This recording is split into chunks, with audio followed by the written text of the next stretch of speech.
ток соединение болбой эле ток берилет аба аркылуу эле мынакей.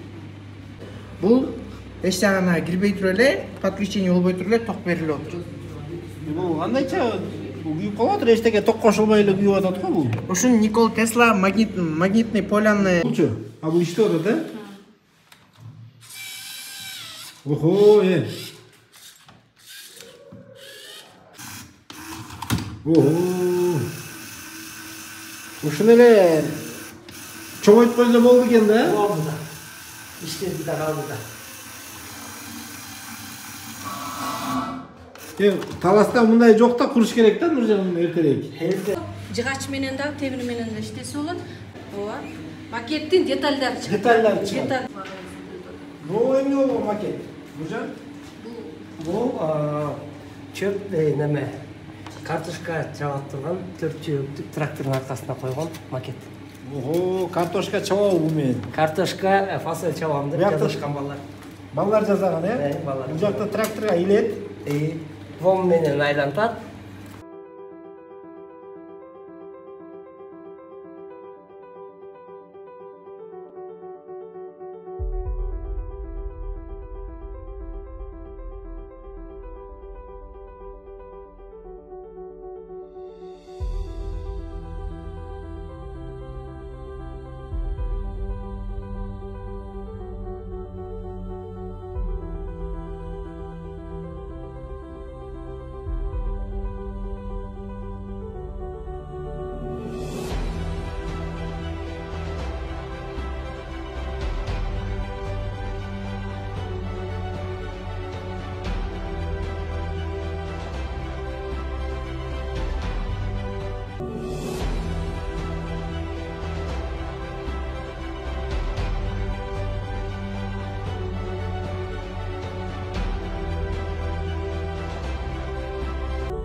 Assalamu alaikum урматтуу мекендештер, Талас тургундары. Биз сиздерге бүгүнкү чыгарышта Алтын түйүн улуттук робототехникаларды ойлоп табуу академиясынын Таластагы филиалы иштеп жаткан экен. Ошолор тууралуу сиздерге маалымат берүүнү туура көрдүм. Бул жакты тааныштырып коелу. Ошо жетектеп жаткан эжебиз, чолпон эжебиз жана балдарды окутуп үйрөтүп жаткан бул Нуржан агай. Сиздер чолпон эже бул академия Таласта иштеп баштаганда канча убакыт болду? Бул Алтын түйүн улуттук балдар инженер техникалык академиясы 2022 жылдын ноябрь айынан баштап толук кандуу иштеп баштадык. Ага чейин ремонт иштери жүргүзүлдү. Талас шаардык мэриясы тарабынан 500 000 акча каражаты бөлүнүп, ушул класстык бөлүмдөр оңдоо түзөөдөн өткөрүлдү. Анан ноябрдан баштап биз балдарды кабыл алып окутуп баштадык. Анда эмесе биз класстарга кирейли, өзүбүздүн бир чекесинен тааныштырып, агайдагы кандай ийгиликтерге жетип аткандарын, ийгиликтери тууралуу дагы бир элге маалымат жеткирейли. Мындай негизинен караганда мындай иштер көбүскө да калбаш керек. Чын эле мен карап көрүп аябай таң калып, суктанып сиздерге баа бердим. Булардын баары окуучулар, Бүгүн Талас шаарынын күнү экен. Ошол күнгө карата балдар өзүнүн жасаган иштери менен барып шаар тургундарына иштерин презентациялап келишти, тааныштырып келишти, ийгиликтери менен бөлүшүп келишти да. Анан бул филиалда негизинен информациялык технологиялар жана программалоо, техникалык моделдөө негиздери, робототехника, электроника жана жаш инженер конструктор деген иримдер иштейт. Ошол иримдерге 300-гө жакын балдар катышып, кошумча билим алышып атат. Сабактан тышкаркы убакта келишет, атайын расписание менен. Ошол убакта биздин мугалимдерибиз сабак өтүшүп, ар кандай конкурстарга катышып, форумдарга катышып, ийгиликтерди жаратат. Өткөндө угуп калдым, 3-орун алып келдик деп Чолпон Ата шаарына февраль айында барышып, илим техника өндүрүш деген илимий техникалык олимпиадага катышып, ал жерде мына ушул туннелди казуу боюнча макетти презентациялашып 3-орунду ээлеп келишти. Ал эми апрель айында болсо биз 21-кылымдын интеллектуалдарыбыз деген эл аралык форумга катышып, Акжолов Санжар деген балабыз мусор тазалоочу завод менен өзүнүн иши менен тааныштырып 3-орунга ээ болду. Ал эми Жубабеков деген окуучубуз бийик тоолуу шарт болгондуктан Кыргызстан ошол ашууларда жүрүүчү техникалар менен тааныштырып, ал дагы 3-орунду алып. Ушул макеттерди мен көрүп атам да, азыр ушунун баары бул балдар өздөрү жасап атабы, Бул балдар өздөрү жасайт. Мисалы, техникалык моделдөө негиздери деген ийримге катышкан балдар биринчи ошол макетти чийип, чертежин чийип, чиймесин чийип, анан аны кыркып, жармаштырып, формасын, макетин жасашат. Ал эми робототехника менен электроника ийримине катышкан балдар болсо, аны кыймылдатып, ток менен иштетүүнү үйрөнүшөт. Бул сенсорный электроника бүт иштейт экен, өзү? Иштейт. Бул атайын ошол. Бул робот турбайбы? Бул роботко 6 жаштан баштап кабыл алабыз. 6 жаштан. Жашы чектелгенби? Жашы чектелген. Канча жашка чейин? Мектеп жашындагы балдар келет. Мектеп жашындагы балдар келе турган болсо, ушул жака келип, кружокко келип, өздөрүнүн баягы өнөрлөрүн чыгарса болот экен да. Ооба. Эми балдардын техникалык багыттагы ойлоп табуусу абдан кызыгууну жаратып атат да. Бул чын эле туугандар балдар үчүн эмес, чоңдор үчүн эле кызык экен. Бул эмне мисалы үчүн? Бул 5 класстын окуучусу жасаган трактор. Бул трактор суу менен кыймылдайт. Суу менен кыймылдайт. Суу менен кыймылдап, азыркы күндө жанагы күйүүчү майлар кымбат болгондугуна байланыштуу суу менен жүргүзүлгөнгө бала ойлоп тапты ушуну. Мына биз айтып аткан жанагы таштандыны бөлүп сорттоочу переработка кылып макети болсо. Кыскасы туугандар баардык чоң иштерин ушул макеттен башталат да, туурабы? Бала ушу макетке акылын иштетип, акылы жетип аткандан кийин бул нерсени чоңойтуп коюш оңой эле да. Ооба. Мына баардыгын деталынан бери биздин окуучубуз Санжар баарын түшүндүрүп берди азыр элечи. Кантип металлдар, ошол таштандын арасынан металлды кантип бөлүп алат, кагаздарды кантип бөлүп алат, анан ошол деталдар менен көрсөтүп иштетип берди. Эми буну эгерде ишкер, акчалуу ишкер боло турган болсо, бул заводду курса, бул дап-даяр биздин завод болсо. Мына туугандар, ишкерлер, эгер ушул өспүрүм балдарга инвестиция кылам десеңиздер, эшик ачык, туурабы?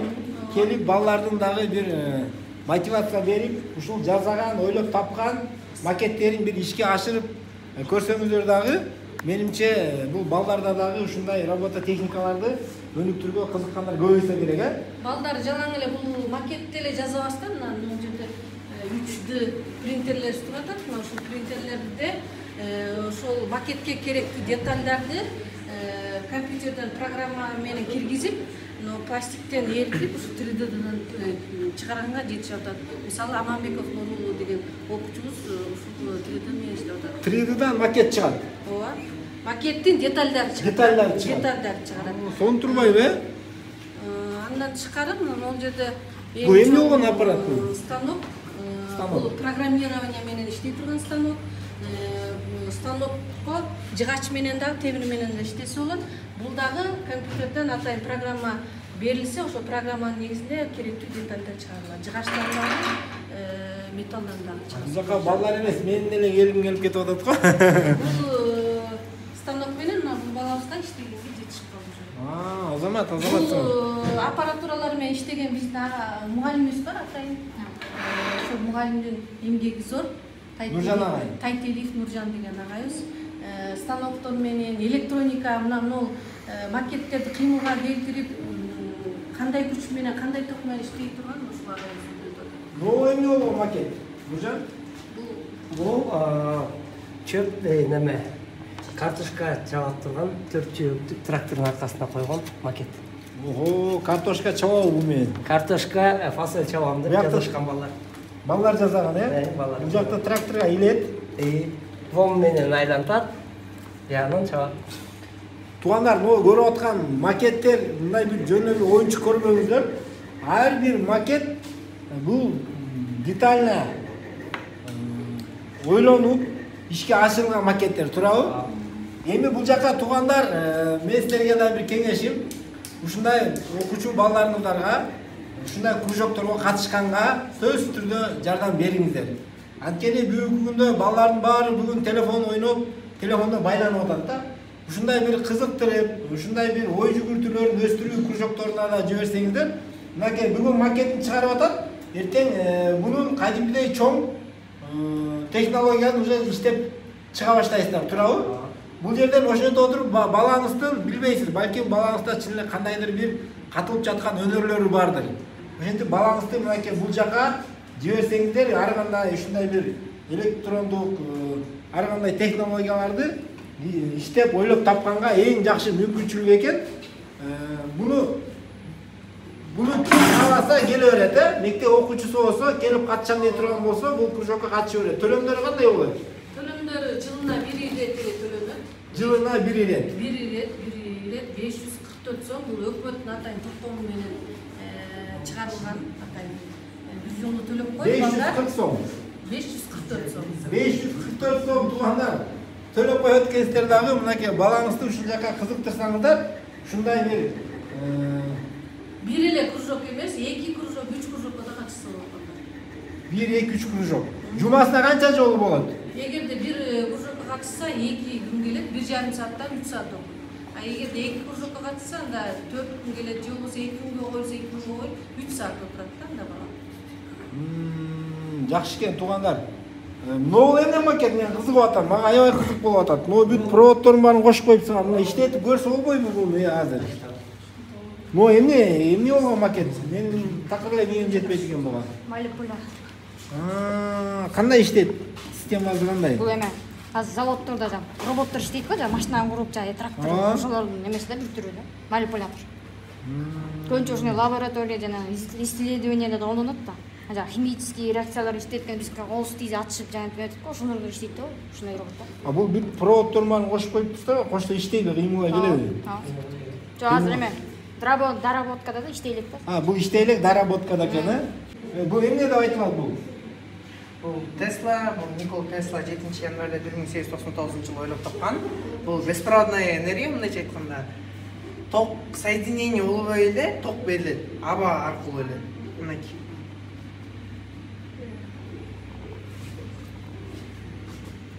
Бул сиздер көргөндөй эле 220 вольттук светодиод.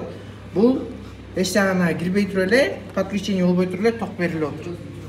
Бул кандайча күйүп калып атыр, эчтеке ток кошулбай эле күйүп атат го бул. Ушун Никола Тесла магнитный поляны эме кылып, ойлоп таап, ошол менен ошонун каражатын колдонуп, медный обмотканы жасап, ушундан жасаган. Бунун автору сен? Жок, бунун автору мен эмес. Жок, буну азыр макетти иштеп ойлоп доработка кылган иштеп ойлоп тапкан мен. Бирок Никола Тесла 1899-жылы эле ойлоп таап болгон муну. Мынакей караңыздар туугандар. Балдарыңыздарды жибериңиздер. Өтө кызыктуу нерселери бар экен бул жакта, караңыздар. Балдарыңыздар эмес, мынакей. Өзүңүздөр кызыгып кетчүдөй экенсиз. Эч кандай ток кошулган жок, караңыздар күйүп атат. Не деген шумдук бул? Аябай эле балдар үчүн кызыктуу экен. Мага кайсыл немелерди көргөзө аласыздар? Чын эле туугандар, жакшы шарттар түзүлүптүр. Информатика жана программалоо кабинети. Информация жана программалоо кабинети. Бул жерде кайдымкыдей эле ушундай компьютерлер, жалпы 10 компьютер бар экен. Бул жакта да ушундай проекттер менен сабактар жүрөт экен, Сабактар жүрөт. Жакшы туугандар, мен аябай эле кызыгып калдым. Балдарыңыздар болсо жибериңиздер. Азыр өзгөчө жайкы каникулда көбүнчө балдар эмне кылаарын билбей, зеригип ушундай жүрүшөт. Ушул жактара кызыктырып берип койсоңуздар. Аябай жакшы экен. Робототехника кабинети. Бул жак робототехника кабинети. Ноулар эмне булар? Булар жанагы неме аттракционду балдар өздөрү жазышкан. Өзүнүн өйдө чыгып түшүп турган аттракцион жазышкан. Автоматически өзүнүн программалоосу бар. Иштетип көрсө болобу буну? Болот. Көрөлүчү иштетип. Мынау эмне? Булар роботку. Буну иштетип көрсө болобу? Аз туугандар, караңыздар, ушул аттракциондордун макеттерин ушул балдар, өспүрүм балдар, мектеп кураганда балдар ойлоп тапканын караңыздар туугандар. Негизи акыл жаштан деп коет. Ушул ааламга жол айылдан башталат дегендей, бул региондордо дагы ушундай кружокторду чынында көбөйтүшүбүз керек. Кана?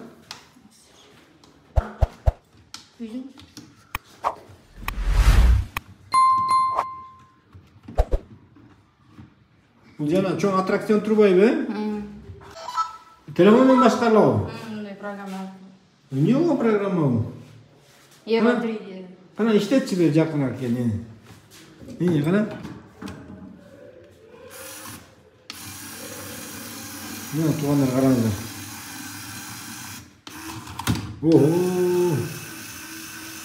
Ушуну эле чоңойтуп койсо болду экен да? Болду да. İşte bir daha burada. Таласта мындай жок да, куруш керек да, Нуржан, муну эртерээк. Эртерээк куруш керек. Сонун болот. Ишкерлер ишке ашыгылар. Ишкерлер, урматтуу ишкерлер. Келиңдер бир ниет кылып коелу. Мерден кишилер отуруп ошодон сооктанып көрлөрдү анан кийин бул кнопканы басканда ылыйчып адреналин алып ойун жок ушундай. Манипулятор жана робот бир түрү да. Бул эмне кызмат кылат? Жана мен айткандай роботтун эмеси жана кол да. Кол кишинин колун эме аткарат да.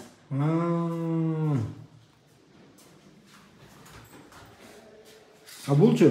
Бул иштеп атат, да? Охо, Сонго бул? Жа оор нерселер көтөргөндө чоң механикалык детальдарды көтөрүп бизге жардам берген ушундай роботтор бар. Манипулятор. Муну өзүңөр жазасыңар, Жакшы экен туугандар. Караңыздар, ушундай окуучу балдар ушуга өздөрүнүн акылдары жетип аткандан кийин мындай балдардан келечекте чоң бир нерселер чыгат экен да, Кудай буйрса, же?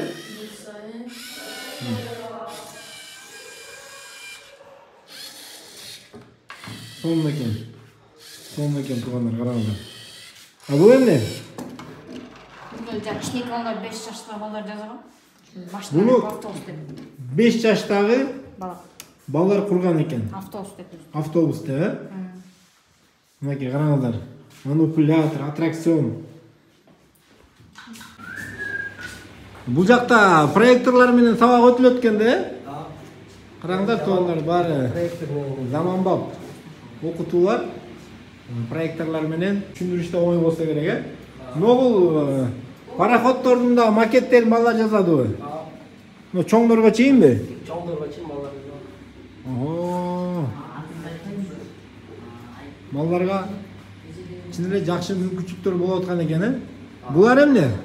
Бул өткөн жылкы нерменики. Өткөн жылы интеллектуалга алып барып чыгышкан макет.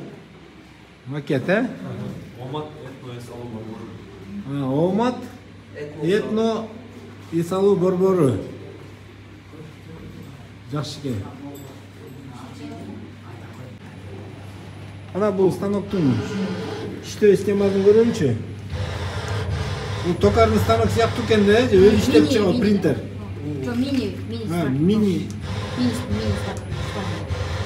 Мини станок.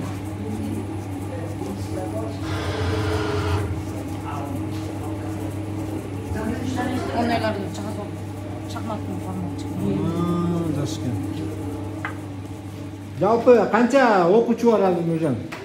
290 бар экен. 290 бала окуйбу бул жерде? 290 бала окуйт. Эртеден кечке чейин. Кызыккандар көп экен да? Бул башы Конзаводдон келет. Бул башы Мановский районунан баштап. Жакшы экен. Мынакей туугандар, бул жакта окуучулар менен бир аз тааныштырып коелу, ийгилик жаратып аткан окуучулар. Сен атың ким? Аманбеков. Нуру. Качанчы класс? 9 класс, Нур 5 мектепте окуйсуз. Жакшы экен. Кийинки окуучу атыңыз? Алмагов Алишер. Алишер. Канчанчы класс? 9-класс көрсөм. 9-класс, Туугандар, бул жакта балдар эле эмес, кызыккан мынакей кыздар да бар экен. Атың ким? Төрөбекова Сезим. Төрөбекова Сезим. Сен да бул жакка кызыгасыңбы? Бул жерде эмнелер макеттин авторусуң сен? Бул жакта жок. Жаңы кызыгып, жаңы катышып атасың, Кыздар дагы ушундай кызыгып макеттерди жасаса болот экен, туугандар. Бир эле балдар үчүн эмес, кыздар келсе деле ала бересиздер, Кыздар деп бөлбөйбүз, баары келишет. 6 жаштан баштап кабыл алабыз. 6 жаштан баштап,